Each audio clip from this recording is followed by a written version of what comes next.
conte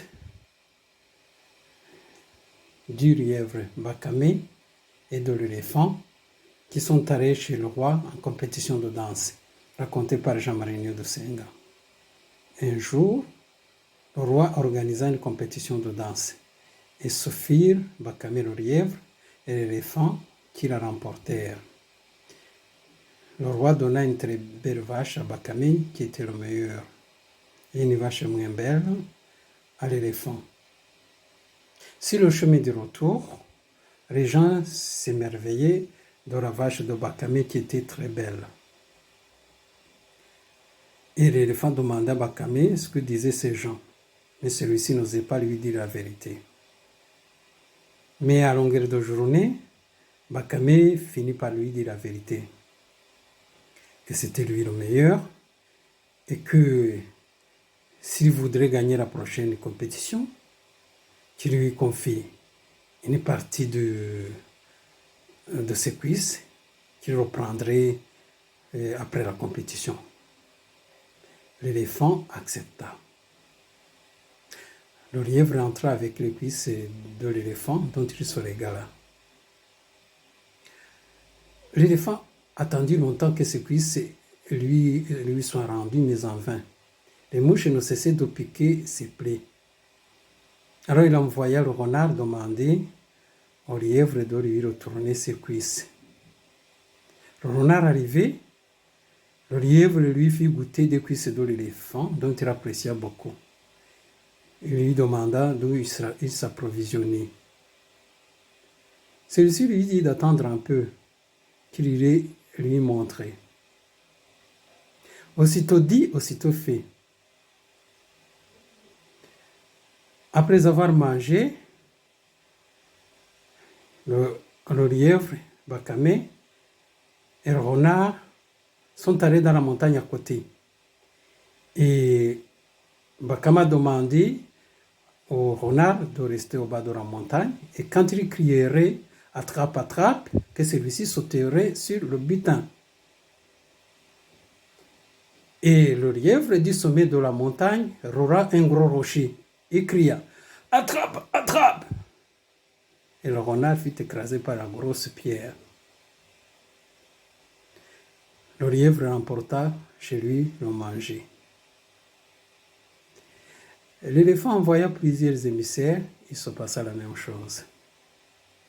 Cette fois-ci, il envoya le léopard, qui, comme ses précédents, après avoir mangé, alla chasser. Le lièvre cria « attrape, attrape ». Le léopard finit d'attraper, fit le mort. Et le lièvre s'empressa de l'emballer et le mit sur sa tête. Quelques pas plus loin, le léopard griffa le lièvre. Celui-ci le mit par terre, le fit l'embarrage et l'anneau. Encore quelques pas plus loin, le léopard griffa de plus belle jusqu'à atteindre la cervelle du lièvre. En même temps, le lièvre s'aperçut du chacal. Il l'appela. « Viens pour m'aider à porter ce fardeau. Je te donnerai une récompense. » Le chacal accepta. Le fardeau remis au chacal, le lièvre détala à toute vitesse. Quelques pas plus loin, le léopard griffa le chacal. Le chacal remit par terre le fardeau et refit l'embarrage et l'anneau.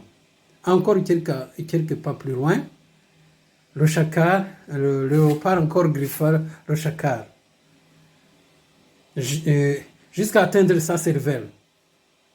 Et le chacal appela le lièvre. « Hé, reviens reprendre ton fardeau, j'en ai marre !» Mais Bakame avait disparu. Alors, le léopard se décida de poursuivre le lièvre. Sur son chemin, il croisa le Bakame Toussa, mais ne le reconnut pas. Il demanda au corbeau de surveiller le terrier de Bakame, tandis qu'il allait chercher là-haut pour le déterrer.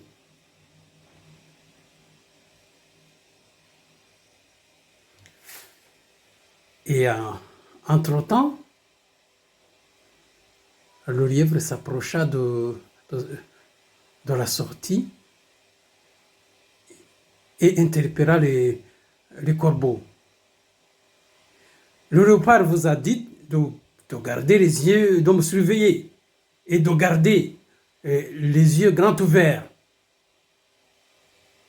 En attendant cela, les corbeaux ouvrirent grandement les yeux. Le lièvre y jeta de la poussière et s'enfuit. Le léopard de retour trouva les corbeaux prénichant les yeux pleins de poussière. Il leur demanda comment le lièvre s'était-il échappé. Maintenant, c'est vous que je vais dévorer. Mais les corbeaux supplièrent le léopard de les jeter en l'air avant de les croquer. Le léopard accepta. Ils s'envolèrent.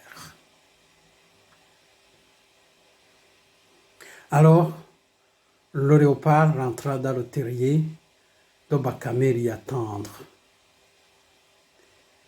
Bakame, qui était sur une montagne à côté, appela. Ma maison, ma maison. D'habitude, dans ma maison, quand il n'y avait personne, je voyais la fumée. Le léopard, en entendant, alluma le feu. Et Bakame vit la fumée. Bakame dit encore, ma maison, ma maison. Dans ma maison, d'habitude, quand il n'y avait personne, je l'appelais. Elle répondait, ma maison, ma maison. Et le léopard répondit, yeah! Et Bakame dit, maintenant, je sais que tu es dans ma maison. Tu n'auras aucune chance de me croquer.